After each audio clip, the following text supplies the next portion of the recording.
Hi, Freedom Sisters.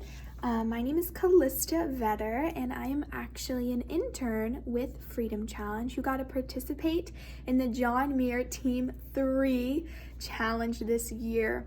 It's been just about over a week that I've been back, and I've just been having this burden on my heart to share with all of you how the challenge really impacted me.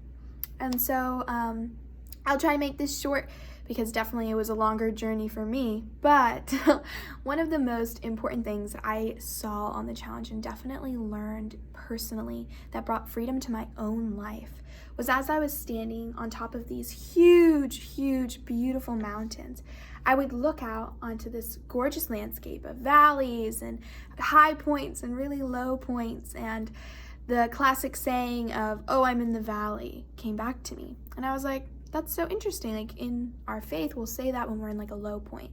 And I was like, but when you're actually hiking, when you're in the valley, it's actually warmer, feels a little safer, you're protected from the elements. And I was like, it really doesn't apply when you're actually hiking, or at least to our trip.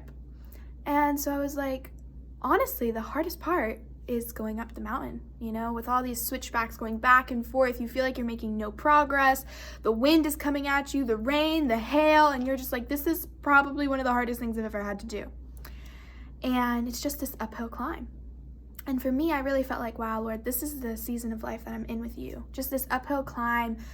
And I feel like I'm not getting any closer. And I'm not reaching this point with you where everything makes sense and I'm getting to the top. And I'm like, honestly, I don't even know if you're proud of me. And it was really hard for me, and I was really thinking about that when I was on the mountain, and I was honestly, I'm not gonna lie, I was crying about it too. And the Lord spoke to me, and he was like, Kalysta, when you get to the top and you look at the beautiful landscape, you get to see all these mountains that we've made together, all the way to the top and down. And that's what makes this landscape beautiful. He was like, if it was just all valleys, it would just be this flat plain, and it would be beautiful, but you go to the top of the mountain to be able to see this stunning display of glory. And he's like, all those mountains that we've conquered, I'm proud of. And he said, this one, we maybe still be on the switchbacks, but when we get to the top, it's going to be part of this grand scheme of your life where I'm still proud of you because of all that we have accomplished together. And it just was so powerful to me. Because as we get to the top of the mountains, sometimes you get to the top of them and you really don't see such a great view.